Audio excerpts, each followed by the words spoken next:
Professor Gustavo Cunha Mello, boa tarde. Alô? Professor Gustavo, está me ouvindo? É o Sidney Rezende. Boa tarde. Boa tarde, Sidney. Professor, nós recebemos a informação neste momento que o aeroporto de Vitória está funcionando normalmente para pousos e decolagens. E eu explicava que estas imagens que estamos mostrando, ela se dá no aeroporto, mas ao lado, quer dizer, não atrapalhando, vamos dizer assim, o fluxo ali de voos regulares comerciais que tem que ser feitos. O que o senhor acha mais importante ressaltar nesse tipo de acidente, professor? O senhor acha que realmente o socorro, se tem condições de atendimento imediato, efetivo, já que as empresas petrolíferas, teoricamente, têm que se preparar para crises dessa envergadura?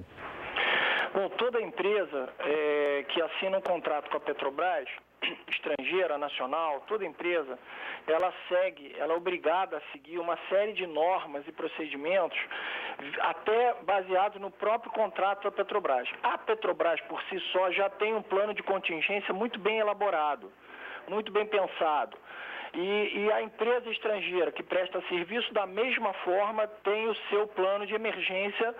E o que a gente vai assistir nas próximas horas é a execução, porque uma coisa é você planejar e treinar, e a outra coisa é você verificar esse plano na prática. Que fica bem próximo da Grande Vitória. As últimas informações são que 2 helicópteros acabaram de chegar aqui no... Nós vimos aí um pedacinho da informação do repórter Tiago Américo. O Tiago Américo está no aeroporto de Vitória e ele confirma a informação que nós demos agora há pouco. A repórter Andressa Mício também já nos adiantava da chegada de 2 helicópteros. De fato, o primeiro helicóptero chegou com 3 pessoas que foram imediatamente deslocadas para socorro em um hospital e depois um segundo helicóptero. Daqui a pouquinho, viu, Gustavo, tão logo o Tiago esteja pronto para entrar, pode ser até que eu interrompa o senhor aí para nós termos informação de primeira mão, pelo menos mais atualizada do acidente. Mas só pode continuar seu raciocínio. Então, o que a gente vai assistir nas próximas horas é a correção e a execução desse plano de emergência, tanto da empresa proprietária desse navio estoque, que é o FPSO, né? Que em inglês significa Floating Production Storage and Offloading. Por isso que quer dizer FPSO, que nada mais é do que um navio estoque. É um navio que desafoga a plataforma de produção do petróleo quando ele escoa o petróleo do poço no fundo do mar e coloca nesse navio para guardá-lo e para depois ser levado para a costa, uma vez que não é econômico em muitos postos você construir gasodutos e oleodutos até aquele litoral, até onde fica o poço, lá no fundo do oceano, lá na costa brasileira. Quer dizer, não é econômico em muitos casos, a gente usa esses navios estoques, FPSO. Professor, só para a gente aqui localizar um pouco mais o senhor e o assinante também, as informações é de que 33 embarcados estavam nesse navio. 30 deles teriam sido até retirados da plataforma. Ela operava nos campos de Camarupim e Camarupim Norte. Eu falava que isso aí tem uma distância de 50 quilômetros de Vitória. Pode ser que seja um pouco mais, entre 50 e 80 quilômetros. Não é tão distante da capital, evidentemente, mas um deslocamento exige uma delicadeza. O fato de ser uma explosão e ter trazido queimadura para as pessoas, professor, isso muda um pouco a característica do socorro?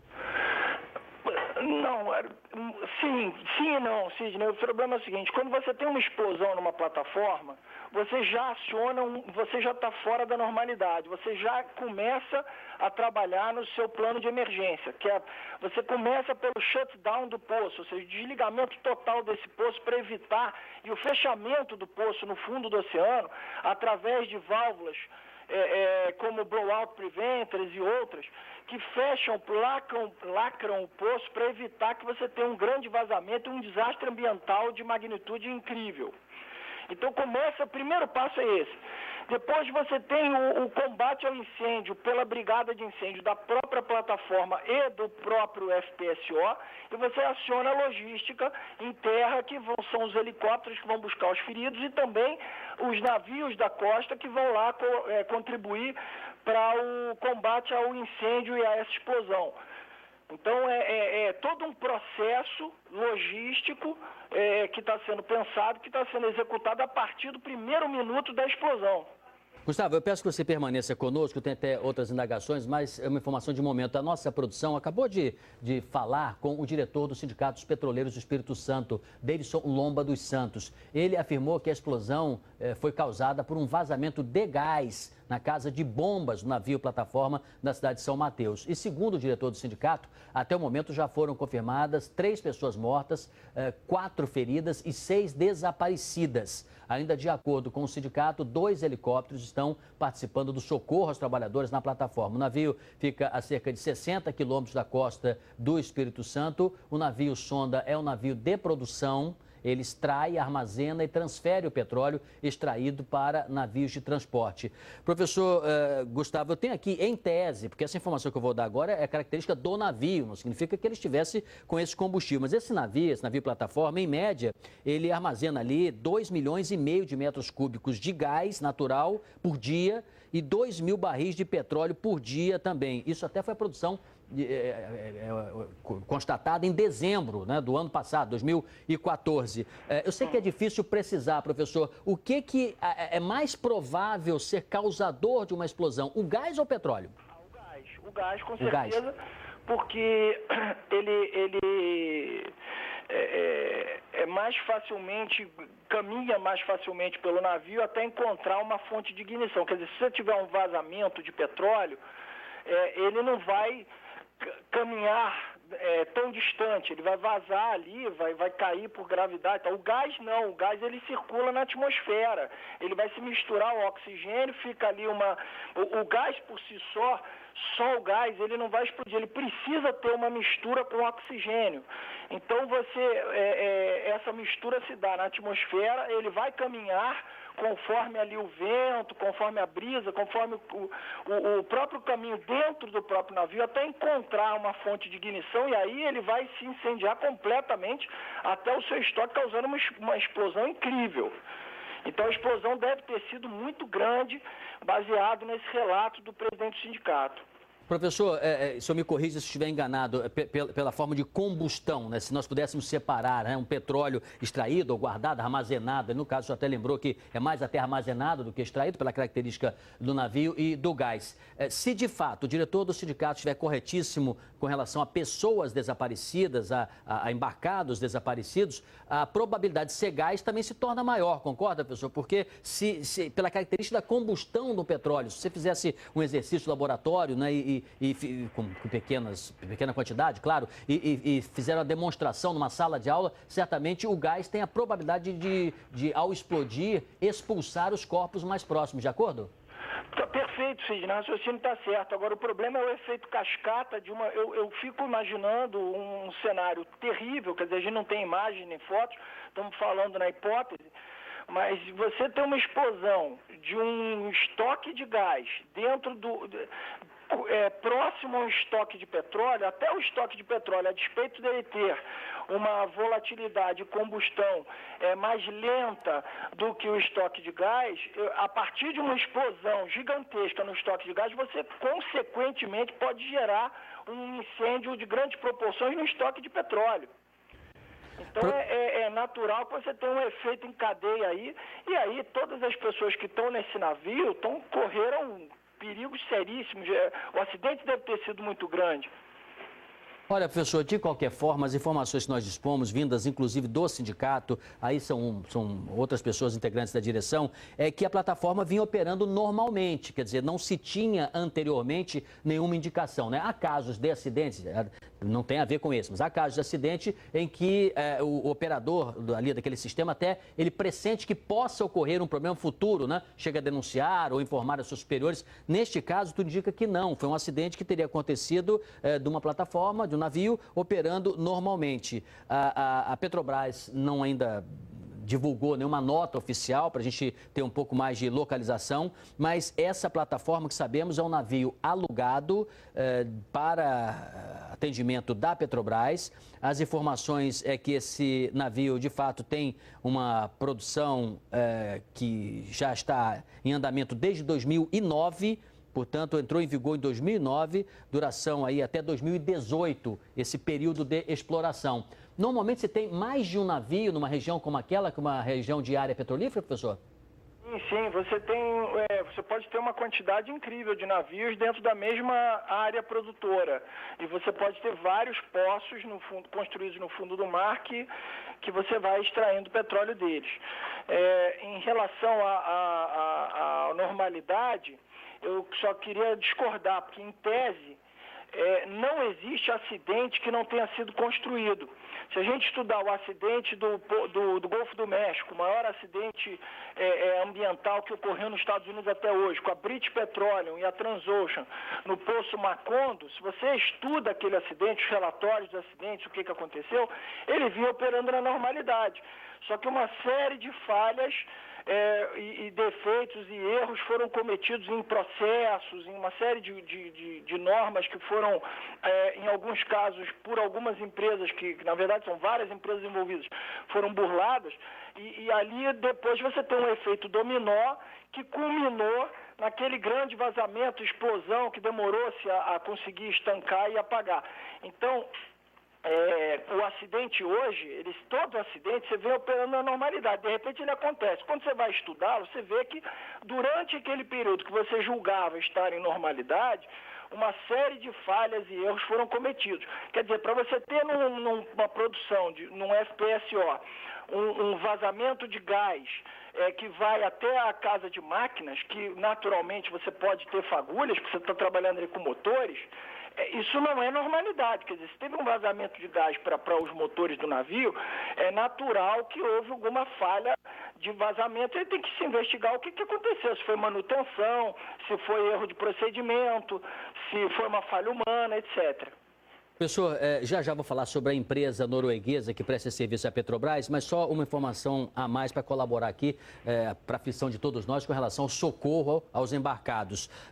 Não virão todos de helicóptero. Só para você ter uma ideia, os casos daqueles que não se feriram, que não se machucaram, segundo informações que temos, ela teria sido divulgada pelo próprio Sindicato dos Petroleiros, é que boa parte dos embarcados que estavam na plataforma conseguiram desembarcar, estão sendo transportadas essas pessoas por um baleeiro, que é um tipo de barco. Então, quer dizer, apenas os casos mais graves é que foram levados para a terra por helicóptero, para o socorro ser mais imediato. As demais pessoas estariam se deslocando de barco. Se nós estamos falando aí de uma distância de 50, 80 quilômetros, que seja 60 quilômetros, né, logicamente de barco vai ser uma movimentação, um deslocamento mais lento. Mais lento. Agora, professor... A baleeira, sim, ele é o barco de saída de emergência de todas essas plataformas de petróleo, FPSO, etc. É natural, são aqueles barquinhos, até em navio de turismo, que a gente tem em cruzeiros marítimos e tal, aqueles barquinhos pequenos que você tem, na verdade são pequenos, eles dão bastante gente, tem baleiras que dão 30 pessoas, tem outros de 15 pessoas, e são robustos. Eles são feitos para você escoar as pessoas numa emergência rapidamente do navio ou do plataforma de petróleo. É natural. E aí eles vão para uma baleeira, ficam ali seguros, porque obviamente que na situação do navio em chamas não pode se imaginar ninguém. Então eles estão na baleeira. Eu imagino, Sidney, que eles não vão chegar até a costa por baleeira, porque demoraria muito. Eu acho que deve ter um barco mais veloz indo ao encontro dessa baleeira para poder trazê-los. Mas há de convir, né, professor, que esse deslocamento imediato tem que ser feito para tirar do local, porque tendo sido uma explosão, né, quanto mais você fique distante, ainda que aguardando um socorro, melhor. Agora, professor, o objetivo da baleeira é exatamente esse. Só uma observação, a BW Offshore, que é essa empresa que eu fiz referência, é uma empresa norueguesa, na verdade. Ela tem 25 anos de experiência. E essa empresa é uma empresa que já atua, portanto, como prestadora de serviço da Petrobras. É a segunda maior proprietária e operadora de plataforma tipo FPSO, que é a plataforma de produção e armazenamento. A nossa equipe tentou contato com o escritório da companhia, que fica no Rio de Janeiro, que disse não ter autorização para dar outras informações neste momento. Portanto, repito, é uma empresa que tem o contrato de 2009 a 2018 para esse tipo de operação. E, consequentemente, há de se convir, professor, que é um navio, não é o maior, evidentemente, nesse tipo de trabalho, até não tinha muitos embarcados, né? Se for, de fato, confirmado o número de 33 pessoas, não é uma embarcação considerada grande, né, professor? Não, é o contrário, Sidney. Ela é grande, não é das maiores. Você tem razão que existem maiores. Porém, esses navios naturalmente já operam com poucas pessoas. Ele é um navio, ele não tem o objetivo de ter, como numa plataforma de petróleo, que você encontra até 300 pessoas trabalhando ali, seja na produção, seja na exploração, na perfuração, você tem um quantitativo grande de pessoas envolvidas em uma série de trabalhos. Este navio não tem essa característica, ele tem uma característica exclusiva de estoque.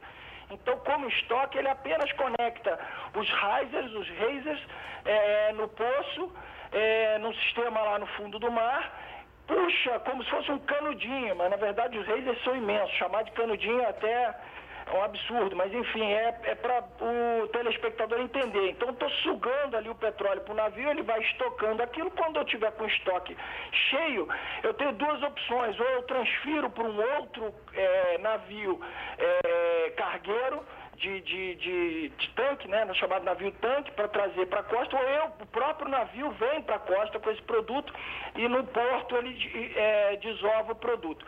Agora, não precisa um quantitativo de muita gente, graças a Deus até, porque aí teria mais dificuldade, serão mais pessoas para salvar. Então, com 30 pessoas, é o quantitativo normal de operação de um navio FPSO.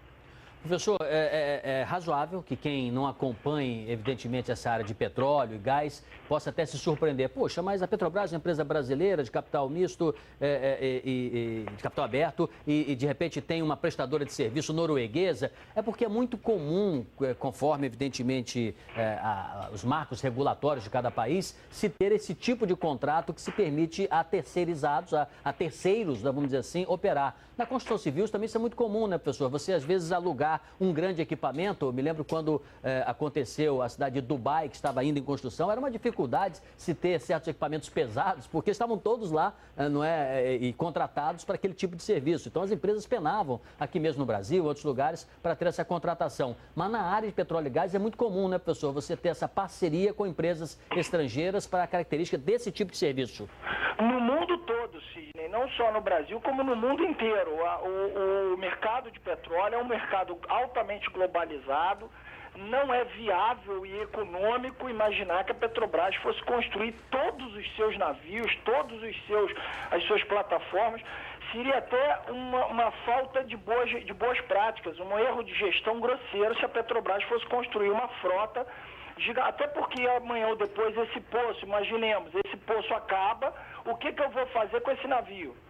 Só se eu tivesse já outro poço para colocá-lo. Então, é natural que você não construa todos os seus navios, todas as suas plataformas, você alugue esses equipamentos, porque você tem um planejamento, você não sabe se amanhã ou depois você vai necessitar desse navio, e esse navio é natural. Essa empresa, quando ele aluga agora para o Brasil, daqui a 10 anos está alugando para um outro país, em outro poço de petróleo, e por aí vai. É uma empresa globalizada, é natural. Várias empresas multinacionais trabalham na Bacia de Campos, na Bacia do Espírito Santo, em Santos também. É bem natural em parceria com a Petrobras. Professor, logo que nós demos aqui a primeira informação, a gente chama aqui de flash, na primeira entrada que a Globo News deu e depois, mais adiante, nós ficamos aqui o tempo todo, estamos no ar ininterruptamente, a primeira informação nossa já dava conta que o plano de contingência estava em andamento. Claro que mais tarde vai se saber se os profissionais estavam no tempo certo, mas tudo indica que o plano de contingência para o socorro aos feridos, esse plano foi colocado em terra, em Vitória, no aeroporto, prontidão dos hospitais e tudo mais. O que diz em termos de contrato, em termos de protocolo também, professor, qual é o papel público e qual é o papel privado, né? Porque estas empresas, tanto a norueguesa como a Petrobras, ela tem seus compromissos também com seus acionistas privados, né? Com iniciativa privada. Mas os hospitais, por exemplo, tem hospitais públicos, tem hospitais particulares também. Qual é o limite, o papel de cada um, professor? Vamos lá, um plano de contingência, ele é escrito a várias mãos, ou seja, é possível que nesse plano de contingência agora envolvam diversas outras empresas ali da Bacia do Espírito Santo que estejam alocando recursos e contribuindo no combate ao incêndio, por exemplo. A prioridade é salvar as vítimas, é trazer as pessoas. Algumas delas, aí por norma, por lei, serão levadas para o hospital público, se ele tiver recursos. Se ele não tiver recursos, imediatamente já se pega a transferência dele para o hospital privado. E a empresa que tenha, ou seja a empregadora desse funcionário, é que vai cuidar dele. Então, se ele é um funcionário da Petrobras, ele deve ter lá todo um sistema, um plano de saúde dado pela Petrobras. Se ele é da empresa norueguesa, ele deve ter lá seu plano de saúde da empresa norueguesa. O fato, inclusive, tudo que o plano de saúde não cobrir, a empresa cobre por fora.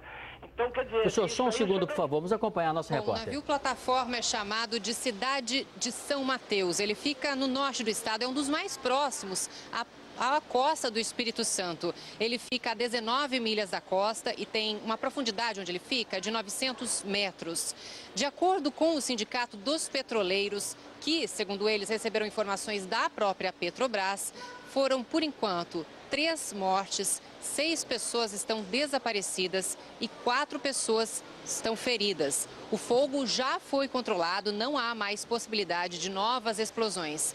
Aqui no aeroporto de Vitória, a todo momento chegam novos helicópteros trazendo feridos e também há um grande contingente de ambulâncias, socorristas, médicos, aguardando a chegada desses feridos. Esses feridos estão sendo trazidos aqui para o aeroporto de Vitória e sendo encaminhados para hospitais da região que têm tratamento de queimados.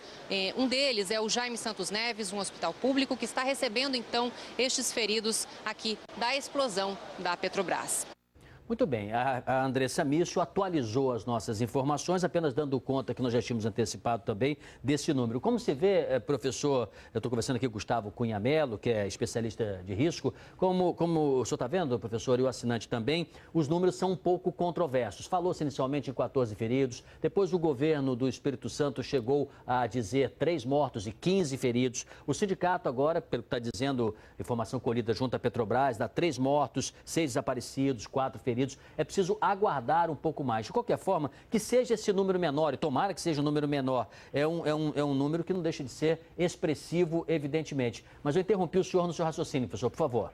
Para você ver, Sidney, que como profissão de jornalista é difícil. Nessas horas as informações são todas... É comum isso também, até para quem trabalha com risco e com acidente, eu estou acostumado a ver um monte de informações que são atualizadas, às vezes erram os números logo após o acidente. Isso é super comum, uma pessoa diz que morreram tantos, outra pessoa diz outro número e isso atrapalha só a vida do jornalista.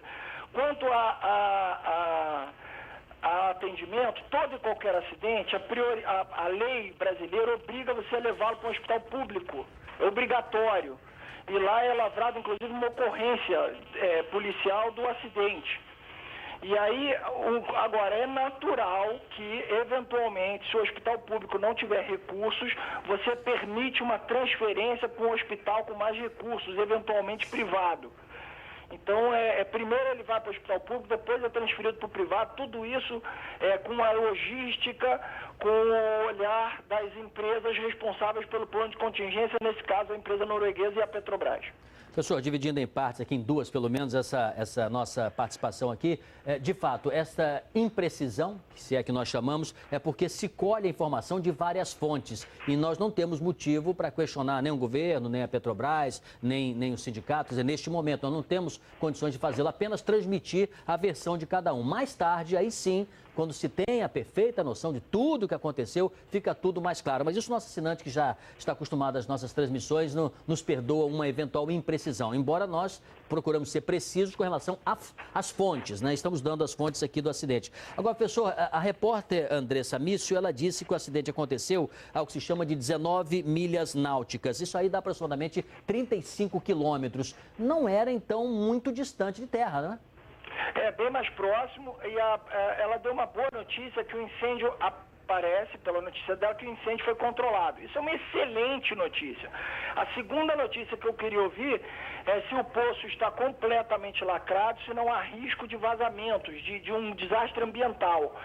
Tanto por uma falha no navio, porque o que pode ter, inclusive, levado ao vazamento de gás é um erro posicional do navio em relação aos dutos que são conectados a ele, que são chamados os risers. Então pode ter sido uma falha, e se isso aconteceu, esse vazamento está no oceano, isso é importante. E aí, Dependendo dessa notícia, se o vazamento, se não houve vazamento, se está controlado, tudo bem. Mas se temos vazamento e estamos, como você acabou de dizer, próximos à costa, nós teremos um problema enorme de dano ambiental aí nas praias do litoral. Professor, eu peço que aguarde só um pouquinho, porque eu vou conversar com o Gerardo Portela, que é especialista também em plataformas, para nos dar informações sobre isso. Mas só sobre o acidente, só um detalhe importante. Recebemos informação que 5 pessoas foram atendidas, ou estão sendo atendidas, no Hospital Vitória à Parte Hospital. Esse hospital, ele é particular. Quer dizer, de fato, as pessoas são levadas inicialmente para os hospitais públicos. Seria mais, enfim, compreensível que fosse para o Jaime Santos Neves. Não sabemos se muitas foram, mas como não dá, como eu disse há pouco, para um único hospital atender todas elas, então é possível que tenha feito essa distribuição. E agora sim, vamos conversar com o Gerardo Portela, que é especialista em segurança de plataformas de petróleo. Ele é doutor da COP, ligado à Universidade Federal do Rio de Janeiro. Professor, boa tarde. O senhor está recebendo, como nós, as primeiras informações desse acidente com esse navio plataforma ali no litoral do Espírito Santo. O que o senhor acha importante ressaltar num navio que também fazia armazenamento, tanto de petróleo como de gás natural?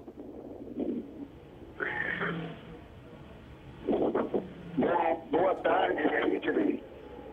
Eu não estou te ouvindo perfeitamente, mas alguns aspectos importantes que devem ser ressaltados, que uma instalação offshore do porte de uma plataforma FPSO é dotada de sistemas extremamente sofisticados de detecção de incêndio, detecção de presença de gás, para fazer uma pronta resposta no caso de um evento acidental desse porte.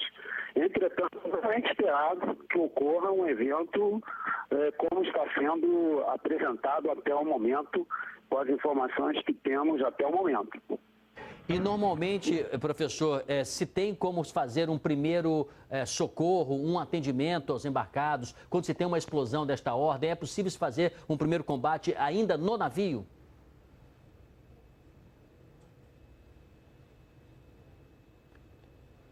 Eu não sei se o professor Geraldo, se nós perdemos o contato.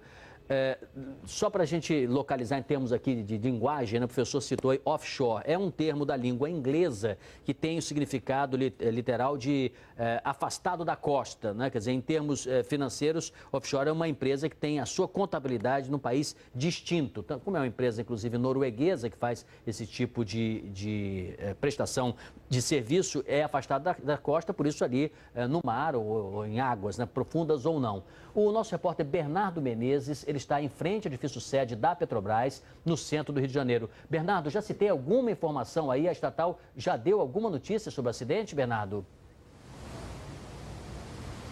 Boa tarde, Sidney. Boa tarde a todos. Olha, há mais de 1h30 a nossa produção tenta contato com a assessoria aqui da Petrobras, aqui atrás do edifício sede da empresa, e até o momento nenhum detalhe, nenhuma confirmação foi passado. Assim que nós chegamos aqui, nós fizemos um novo contato com a assessoria. Eu conversei com um dos assessores, perguntei inclusive se eu poderia subir e ir até a assessoria para pegar todos esses detalhes, essas confirmações. Eles disseram que não tem o hábito de receber os repórteres lá no edifício sede e que também não tinha informação para passar. O que há até o momento são essas informações que nós já passamos para o assinante. Até o momento, 5 pessoas atendidas nos hospitais lá do Espírito Santo e esses 3 mortos. Nenhum detalhe sobre o plano de contingência também, quantidade de ambulâncias envolvidas, quantidade de motolances que também teriam sido usadas, foram confirmados aqui. Nenhum detalhe foi confirmado. O que se tem até o momento é um pedido por parte da assessoria aqui da estatal para que a gente espere que em algum momento eles vão se pronunciar sobre esse acidente lá no Espírito Santo. Agora é aguardar mesmo, Bernardo. Obrigado, Bernardo, que foi lá na Petrobras, aqui no Rio de Janeiro, evidentemente na sede da empresa, para tentar colher alguma informação. Agora é preciso saber se a própria empresa fornecerá essas informações, pode ser até online, ou pelo sistema digital, que seja do Rio de Janeiro, ou se vai ser centralizada a informação no Espírito Santo. Agora vamos voltar à nossa conversa com Gerardo Portela, como eu disse, especialista em segurança de plataformas de petróleo. Professor, o senhor estava comentando aqui sobre essa ação, né, desse navio plataforma, lembrando que o nosso convidado é doutor da COP, ligado à Universidade Federal do Rio de Janeiro. Qual é a característica que o senhor destacaria desse tipo de operação do navio como esse, professor, ali na costa do Espírito Santo?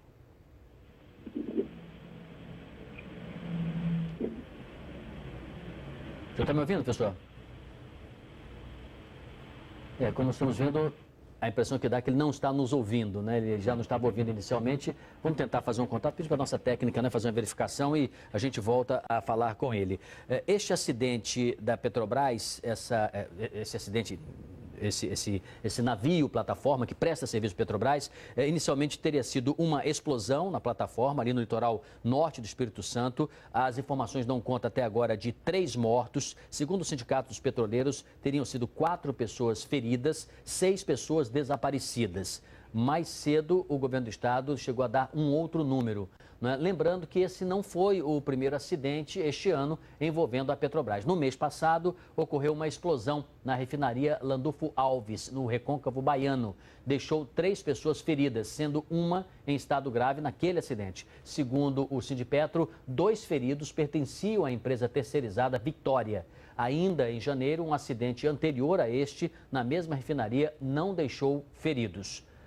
Vamos ver se a gente tem agora novamente o Gustavo Cunha Mello para a gente retomar aqui a conversa. Olá, Gustavo. Estamos conversando com o Geraldo Portela, mas não está nos ouvindo bem. Vamos aprofundar aqui a nossa conversa.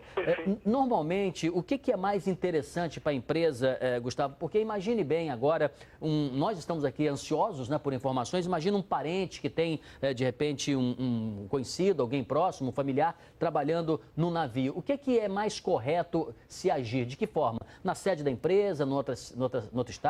Numa cidade, não se dá informação agora, se dá mais tarde. Qual é o melhor procedimento que você acha para acalmar a todos? Então, no plano de emergência, Sidney, isso tem que estar previsto também. Assessoria de imprensa, quem vai reportar, quem vai falar e o que vai ser dito, isso está tudo no plano de emergência. E agora, depois que eu perdi o contato também com o Gustavo Cunha Mello, o que ele estava dizendo é que quando você faz uma espécie de um gabinete de crise, quer dizer, antes de acontecer um problema, o ideal é que uma grande organização faça vários exercícios, que ela simule várias hipóteses. Você não sabe o que vai acontecer, tomara que nunca aconteça nada, mas se acontecer, no caso agora, uma explosão, né, que seja uma explosão proveniente do gás ou mesmo do petróleo, presumivelmente a empresa norueguesa, com seus embarcados, com toda a sua diretoria, com seus profissionais, pode ter feito já isso anteriormente, ou a própria Petrobras, ou segue-se um protocolo. E quando o acidente acontece, todas as pessoas que devem se envolver no atendimento àquele fato ocorrido lamentável, aquela tragédia, entra em ação. É bom você saber quem é que responde nessa hora, né, por um socorro mais imediato. No caso do helicóptero, ele levaria para onde? Para Vitória. Mas vai ter gente lá para receber? Vai. Quem vai receber? As ambulâncias com os profissionais. As ambulâncias da onde? Do SAMU. Mas como? Quer dizer, tudo isso deve ser discutido num plano que se chama plano de contingência, ou um modelo anticrise, ou gabinete de crise. Os nomes podem variar, mas é fundamental que se tenha isso. Estava dizendo o Gustavo Cunha Mello, que tudo isso deve ser previsto anteriormente, porque numa hora como essa é que você coloca em ação todo esse plano para tentar de alguma forma amenizar, para não ter o improviso. Porque se você não se prepara adequadamente, aí, né, começa a se abater cabeça e não se tem um rumo para se fazer um socorro mais imediato. O mais importante de tudo, mais até do que essa informação aqui, ali, se agora ou daqui a 10 minutos, é o socorro às vítimas. É tentar amenizar ao máximo, se tiver vítimas, como se pode salvá-las, atendê-las, socorrê-las. Mas a informação ela é importante também porque ela pode gerar uma calma, uma tranquilidade e não um desespero. A desinformação cria esta insegurança. Como nós dissemos, esse acidente ocorreu no navio plataforma FPSO, cidade São Mateus, na região de Aracruz, que fica no norte do Espírito Santo. As pessoas que tinham queimaduras mais graves foram levadas de helicóptero até o aeroporto de Vitória. O aeroporto ficou só com uma parte fechada, não a deslocamento comercial, mas uma parte para os helicópteros terem deslocamento mais rápido. Falou-se que foi uma grande explosão, que deve ter acontecido entre meio-dia e 2 horas da tarde, portanto, o início desta tarde de hoje. As informações é que 3 pessoas morreram, 4 delas foram feridas gravemente, 6 pessoas estariam desaparecidas. O governo do estado do Espírito Santo chegou a dizer também 3 mortos e chegou a dizer também 15 pessoas feridas. Deixa eu tentar contato novamente. Gustavo Cunha Mello, você me ouve? Ouço bem, Sidney. Você estava falando que é importante também, num plano de contingência, num plano de emergência, se discutir tudo isso previamente, né? Quem vai dar a informação, não é isso? Exatamente. O telefone não estava nos ajudando. O que acontece é o seguinte, no plano de emergência está previsto isso. Qual é a assessora de imprensa que falará? Ela, provavelmente, a assessoria de imprensa também terá suas dificuldades. Por exemplo, ela, assim como nós, não deve ter os dados perfeitos ainda, até porque a prioridade ainda não é dar essa notícia. A prioridade é salvar as vítimas e conter eventuais vazamentos e incêndios. Então, as pessoas que estavam embarcadas, o chefe da plataforma, que poderá dar um relato a ela exatamente do que aconteceu, quantas vítimas são e tudo mais, essa pessoa deve estar ocupada com outras coisas. Então, de qualquer forma, existem outras técnicas de assessoria de imprensa para dar nem que seja uma informação inicial, né, preliminar, sem muitos dados. Mas isso tem que estar previsto, sim, no plano de emergência, Sidney. Enquanto estamos conversando aqui, professor, eu vou colhendo algumas informações também aqui. A nossa produção também está a pleno vapor. Reforçamos a redação também, justamente para nos dedicarmos a essa informação. E eu estou procurando aqui nas agências internacionais também que tipo de narração, né, de informação está sendo transmitida para os leitores destas agências internacionais. Um caso como esse, professor, ganha dimensão internacional?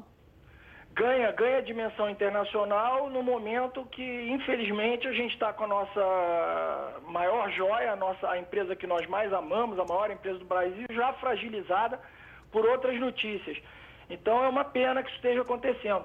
Aproveitando, Sidney, para responder o que meu outro colega, também professor, não conseguiu te responder, esse equipamento FPSO, você havia perguntado dos sistemas de proteção. Ele tem uma série de sistemas de proteção, como toda e qualquer plataforma. Sensores, detetores de gás, sensores, né?